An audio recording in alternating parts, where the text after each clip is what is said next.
Hey guys, we're starting off the new year with predictions for UFC Fight Night 103, Rodriguez versus Penn.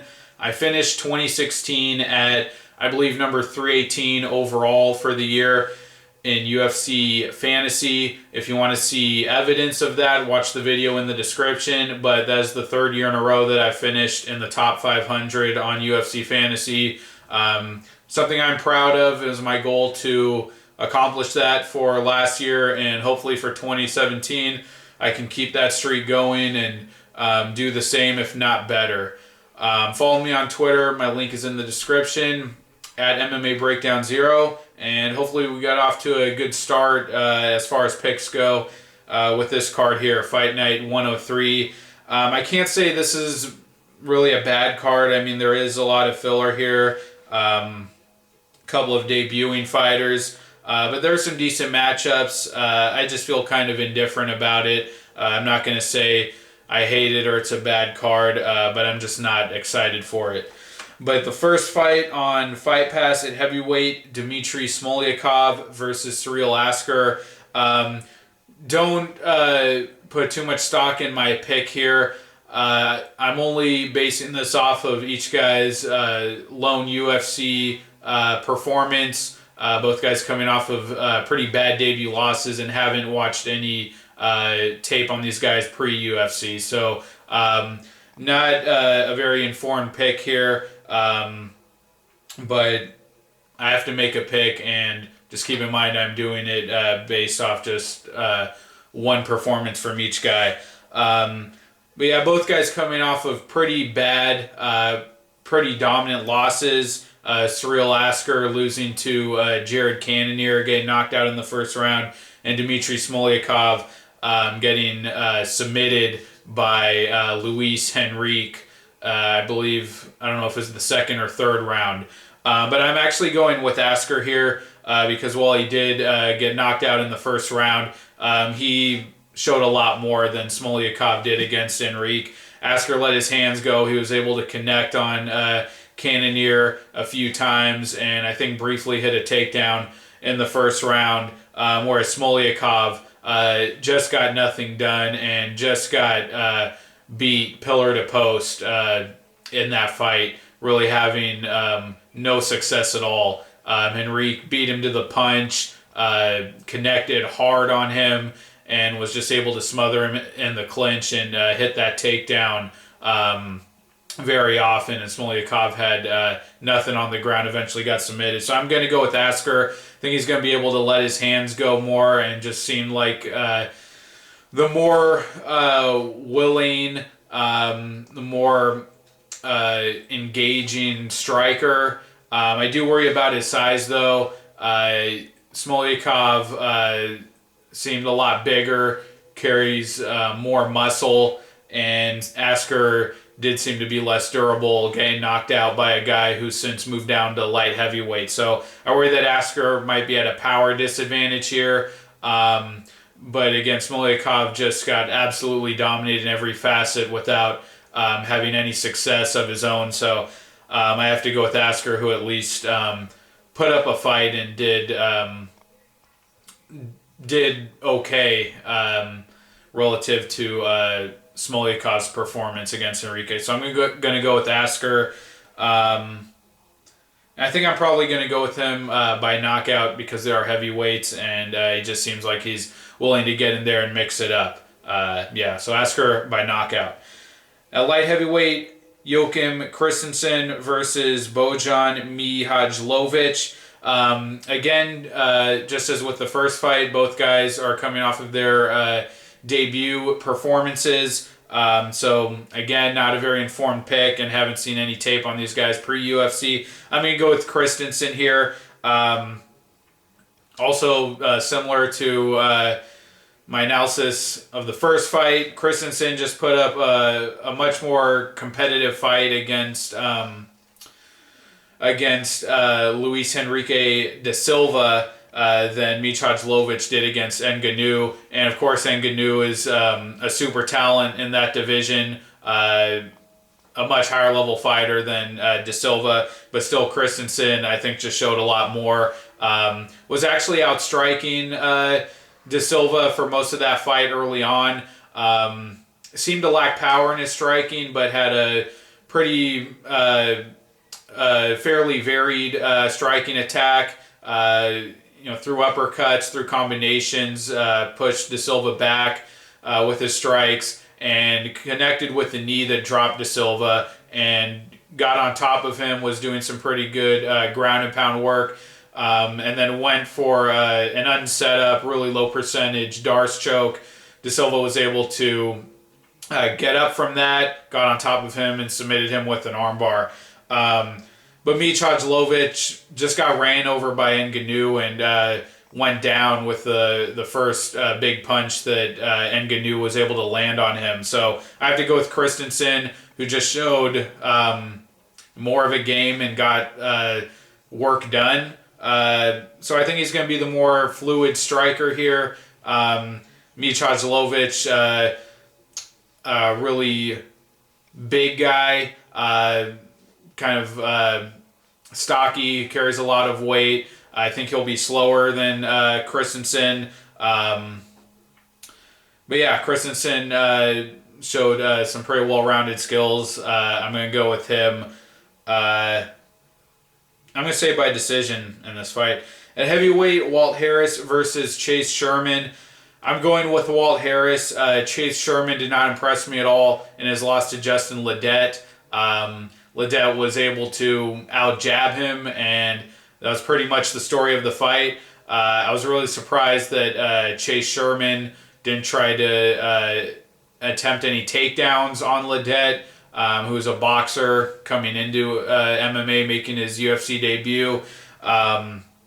Sherman seemed to stick to leg kicks and trying to land a knockout punch against a guy who's clearly more skilled than him and outclassing him on the feet. So I just didn't have much.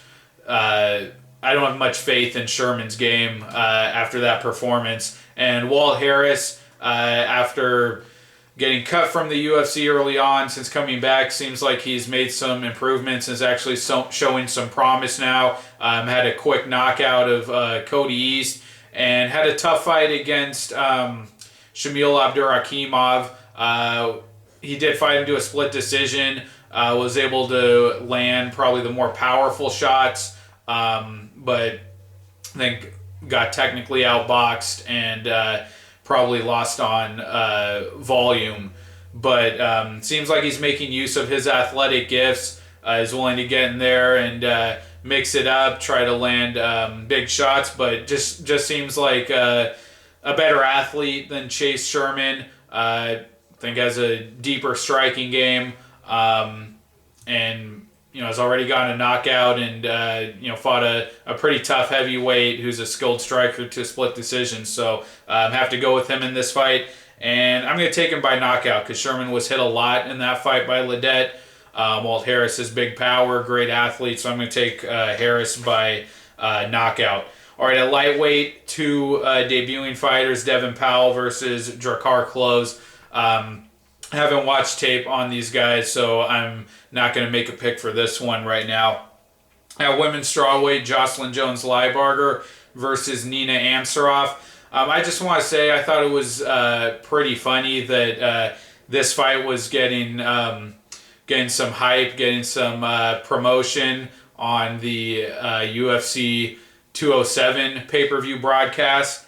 And when they were hyping this fight, I thought, because I haven't really been keeping up with the upcoming events. I thought, was that a main event, for a fight night coming up? And then I realized it was just, a random fight buried on the Fight Pass prelim card here.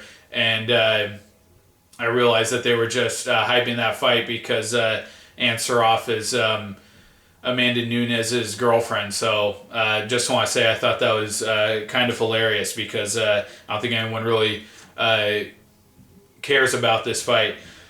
But anyways, Jocelyn Jones-Lybarger, I'm going to take her in this fight. Nina Ansaroff just hasn't shown much of anything in her losses to Justine Kish and Juliana Lima against Lima.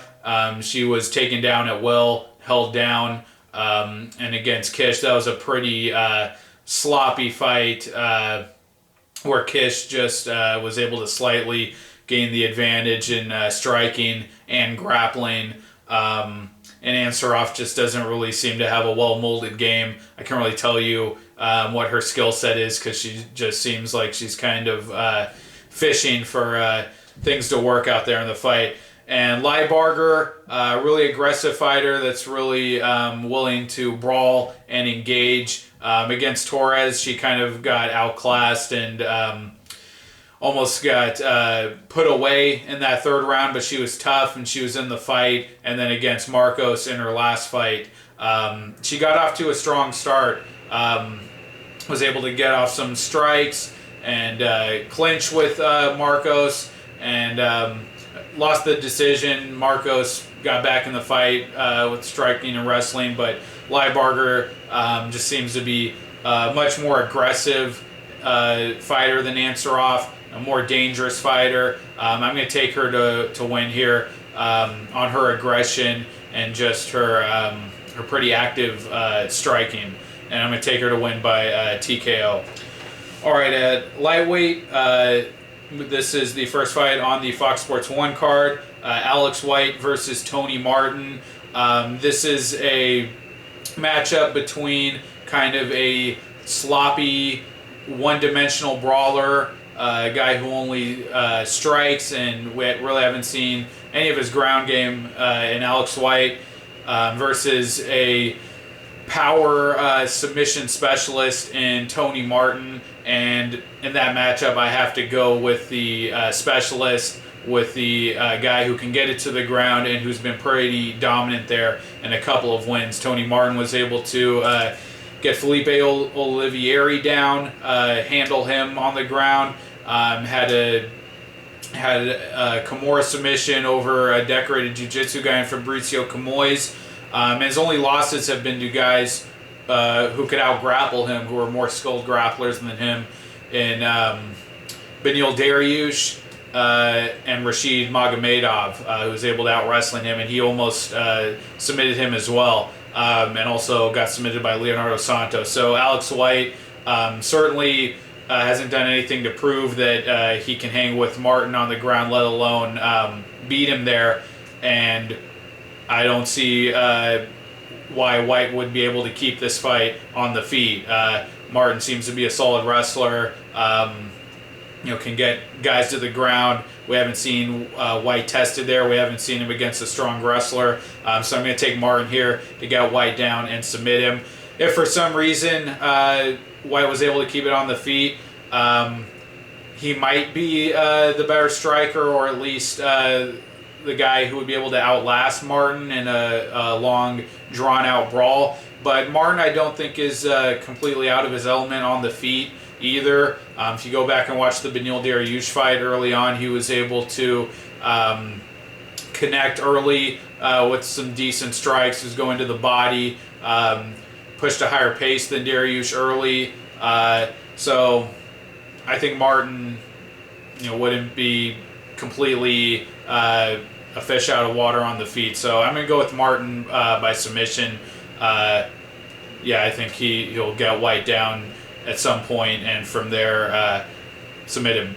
All right, at heavyweight, Alexei Oliynyk versus Victor Pesta. This is a tougher fight to call. I'm going to go with Oliynyk, though. He had a pretty disappointing performance in his last fight against Daniel Omielanczak. Oliynyk got off to a strong start, was able to get him to the ground and work his kind of top position strongman submission game. He goes for neck cranks and things like that from Mount.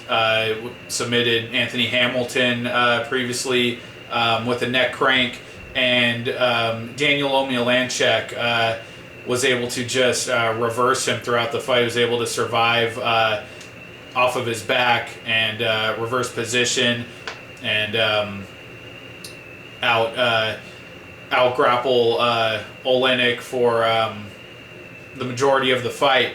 And then on the feet, Oliynyk, he has shown power, knocked out Jared Rosholt with one shot. And Omielanczak was pretty durable though, and he, as limited as his skill set is, he can still sling leather, and he was able to catch Oliynyk. Pesta, I don't think will be able to survive in a firefight like that. A guy who gets outstruck, gets outboxed by Timothy Johnson. Probably isn't a very high-level striker, isn't a guy who's going to survive against a guy with big power like Oliynyk. And Pesta, while he is a decent wrestler, can get guys to the ground like he did against Derek Lewis early. He really doesn't capitalize from there. Lewis was able to survive, eventually got him to the ground, and demolished him from there. So Pesta might be able to get on top, but I don't see him surviving the way Omielanczak did against Oliynyk. And I certainly don't see Pesta being able to survive on the feet and trade with Oliynyk the way that Omielanczak did. So I think those kind of Oliynyk was shaking off the rust in that last performance, coming back from a long layoff against Omielanczak. I think against Pesta here, he should have the striking advantage. And I think on the ground, while Pesta might get top position early, Oliynyk will probably be able to reverse, and then from there he has submissions and ground and pound, like I already talked about. So I'm taking Oliynyk, and I am going to take him. I'm going to say by submission. All right, at bantamweight, Frankie Saenz versus Augusto Mendes. This is an interesting matchup because Augusto Mendes, we still don't really know anything about him at the UFC level. Went down to the new champ, Cody Garbrandt, in his debut fight. Seemed like a typical one-dimensional jiu-jitsu guy. Wasn't really interested in striking with Garbrandt. Really tried to keep his distance and back off when Garbrandt tried to exchange. But then did have some moments also where he really sat down in the pocket and tried to trade with Garbrandt. He had a brief moment on the ground where he went down and he tried to attempt an omoplata. Didn't lead to anything, and then got knocked out on the feet soon thereafter. I'm actually going to take Mendes in this fight because Frankie Saenz, for a guy who started his UFC career off with 2 wins, and his second win coming against a really high-level opponent in Yuri Alcantara, a guy who's still doing well now, is able to really have a surprise performance there where he was able to out-wrestle him, stifle Alcantara's submission game, and use basic boxing combinations to close the distance on him. He's really struggled lately. Against Faber, I actually thought he deserved to win that decision, but even a late career Faber still had enough aggression, enough power to drop him, hurt him, out-wrestle him, even though he was fighting on one leg. And then got completely outclassed by Eddie Wineland, who himself was coming off of a really bad loss to Brian Caraway. Just had no answer for him on the feet, eventually got knocked out. So I don't trust Saenz at this point. I think he's really lost a lot of athleticism at this point. Also almost lost a decision to Serwin Kakai before that Faber fight. So I'm going to take Mendes, even though he's still really unproven. I don't really trust these kind of one-dimensional jiu-jitsu guys, but Saenz is probably going to try to wrestle with him. And Mendes, obviously, is a jiu-jitsu specialist. I watched a little bit of tape on him pre-UFC. Donald, I can't remember the guy's name. He was able to submit him easily once he got put on his back, and he threw up a triangle. And Evan Martinez, he was able to really dominate him on the ground, got mount, and showed some pretty savage ground and pound. So yeah, I'm going to take him here against Saenz. I just don't trust Saenz. If Saenz wrestling is on point, as it was in the Alcantara fight, I would probably trust his wrestling to shut down the submission game of Mendes. But on the feet lately, it just seems like Saenz is really trying to become a technical kickboxer. It's just not his game. He seemed a lot more effective when he was just throwing combinations, throwing fast punches, and I just don't think this new kind of attempt to be more technical is really working out for him. And I'm going to take Mendes by submission. All right, at flyweight, John Moraga versus Sergio Pettis. I think this is probably, for me, the toughest fight on this card to call. I have to go with Moraga, though. Sergio Pettis has really been improving fight to fight technically. Thought he looked great in the Cariaso fight. I think even managed to hurt Cariaso. And looked pretty strong in the Kaleidas fight as well. But as everyone knows, Sergio Pettis, late in fights, he starts to break down.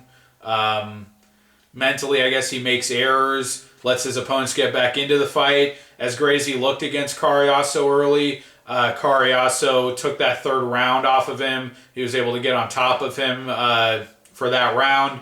That didn't happen against Chris Kaleidas, but of course the infamous Ryan Benoit knockout loss, and also the Alex Caceres fight where he was dominating that fight early on the feet. Caceres was able to create a scramble and submit him. So while he's able to dominate guys technically like Kaleidas and Cariaso for the early part of the fight, and win rounds early, be able to lose that third round, I don't think he's going to be able to survive a third round that he gives away to Moraga and gives him the opportunity to steal the fight. Moraga's dangerous. He's a very savvy fighter, always really looking for that finish.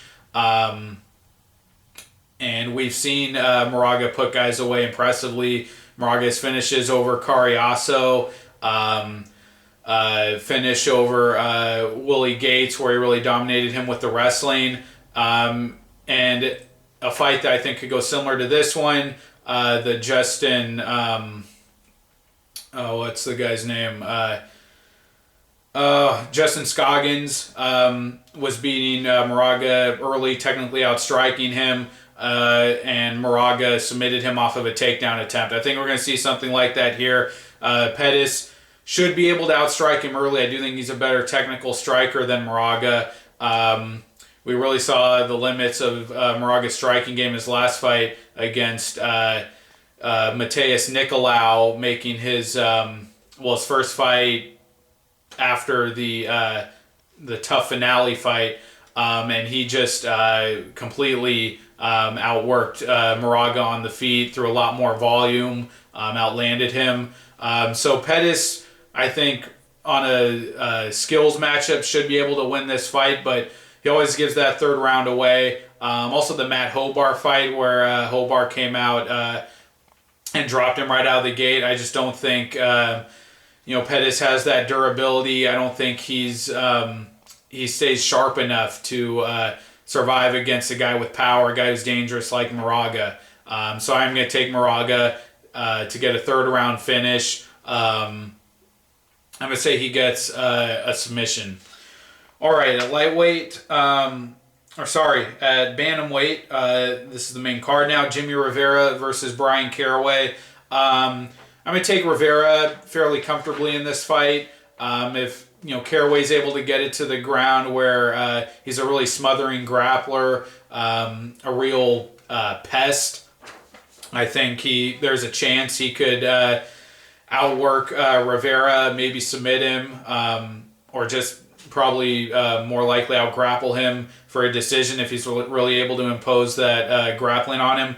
but I don't think Caraway is athletic enough to do that, to really take this guy down at will. And I don't think his striking is good enough to close the distance or survive with this guy on the feet. Jimmy Rivera is a really solid boxer. Good fundamental striking. Showed power against Marcus Brimage. Again, a knockout there. Since then, hasn't really been able to show that same kind of power. But against fighters like Faber, completely outclassed him. Against more athletic fighters, and a fighter in Alcantara was able to survive and outbox him, to take some damage in that fight. But yeah, Caraway's just not a good striker. He did manage to outstrike Eddie Wineland coming off of a long layoff to get a decision win. But I don't see Caraway having that success here at all. I mean, Caraway's striking in that fight is super basic. Pretty much relying on a lead hook, which is kind of the go-to for grapplers trying to strike. And Rivera just has a much deeper boxing game, and I don't think he'll let Caraway close that distance and be able to get the takedown. Caraway also kind of got shut down by Rafael Assunção, really got picked apart and wasn't able to secure the takedown in that fight. So I think we're going to see a similar thing here. So I'm taking Jimmy Rivera to outbox him for a decision win.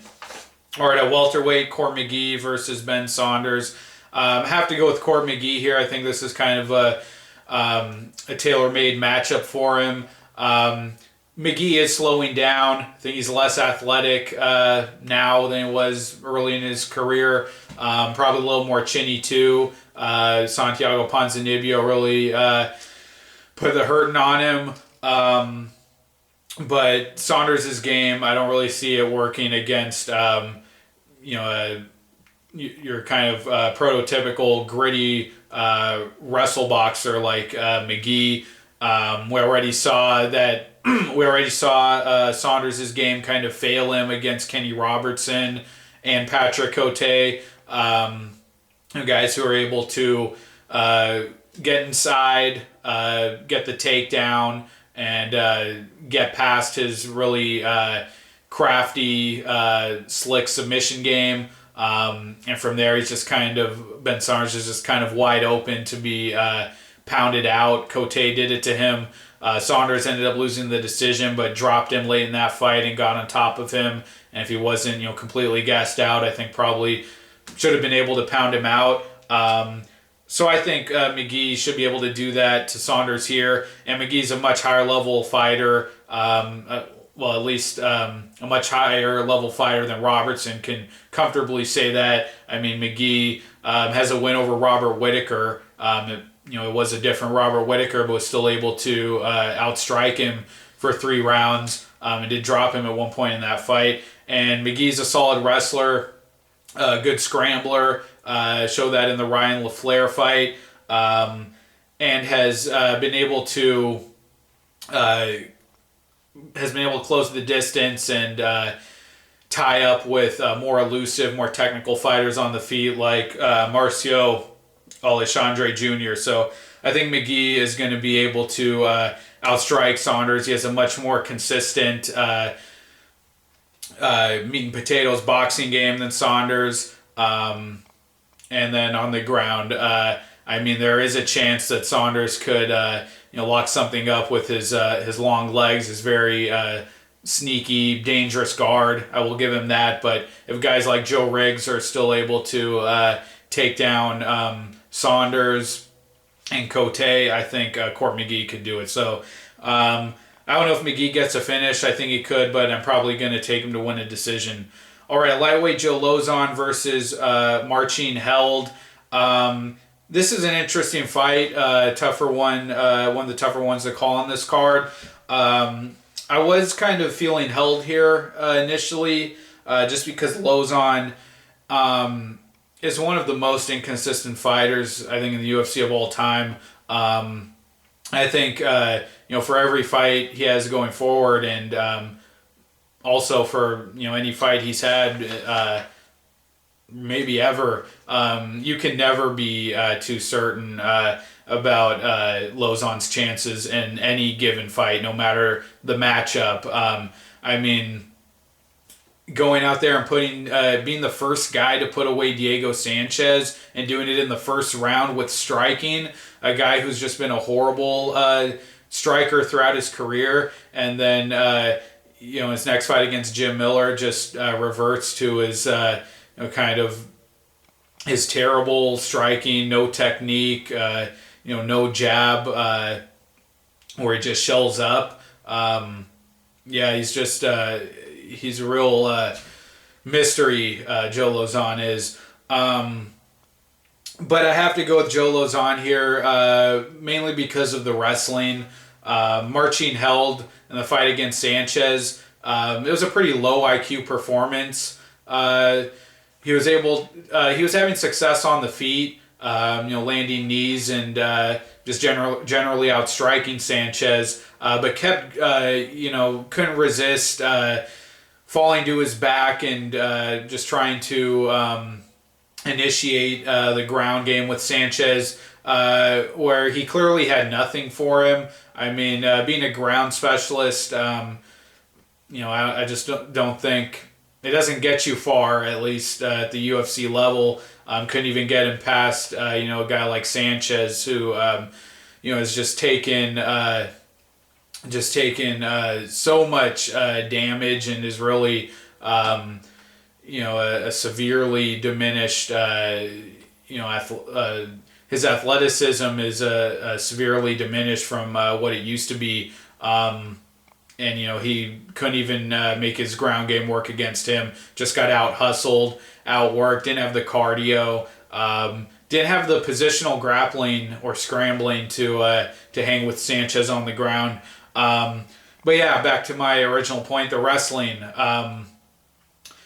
Sanchez was able to take this guy down, and when he tried to take down Sanchez dominated him positionally. And Lauzon, while his wrestling, I would not call him a good wrestler. I think he's slowly improving it.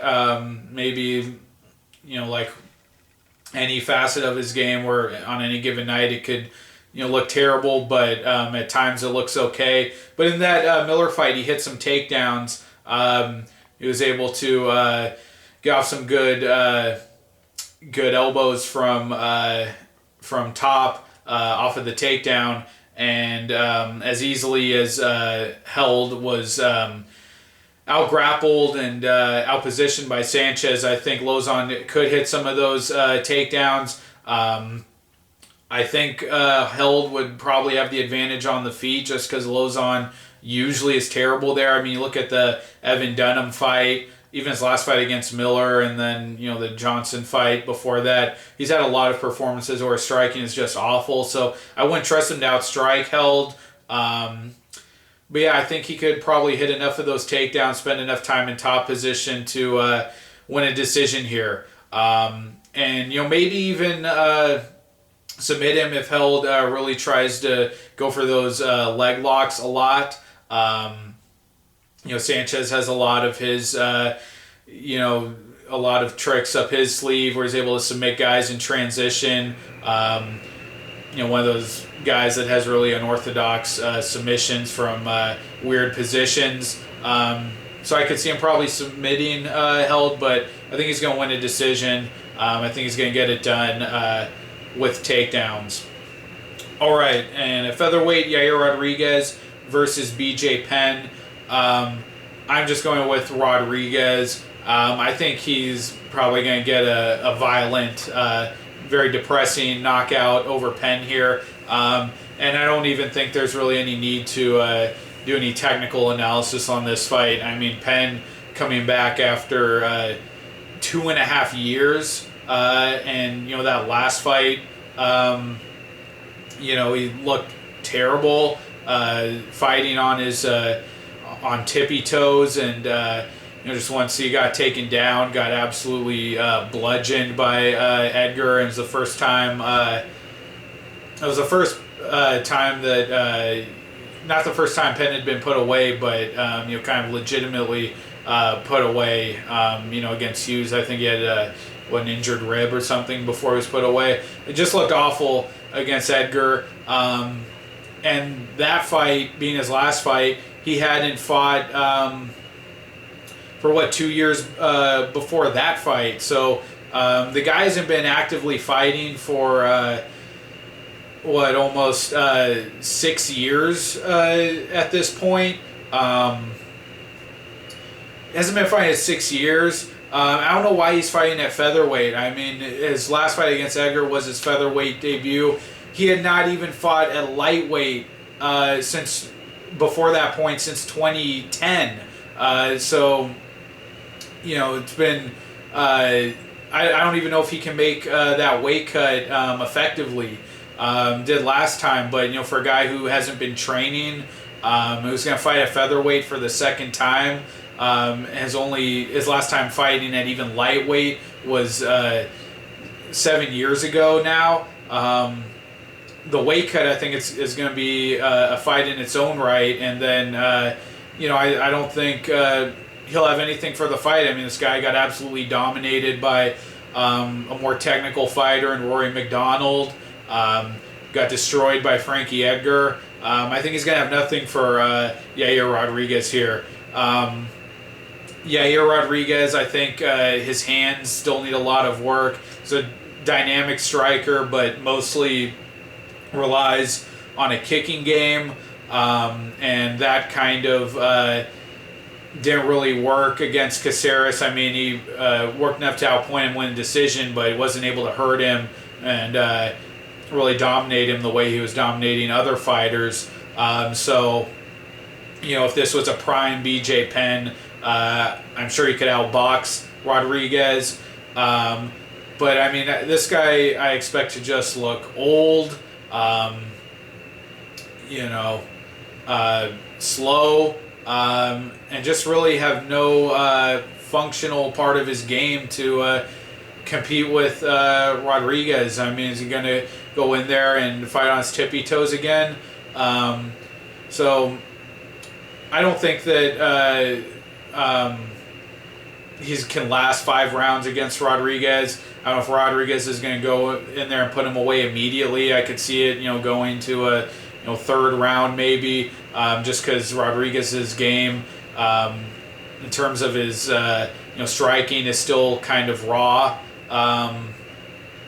In terms of being able to put guys away, and he can still be out-wrestled, put on his back, even though he has a really active and dynamic guard. Again, those are things that even not a prime BJ, even a BJ like the guy who fought John Fitch or Matt Hughes or rematched Edgar, that BJ would be able to beat Rodriguez. But we're talking about 6-7 years ago. The guy hasn't been training seriously for a fight for actively for a good 6 years. Can't take him and I can't take him to go 5 rounds. So I think it's a lock that Rodriguez gets a knockout here. A guy who is a super athlete, really has a really super dynamic and orthodox kicking game that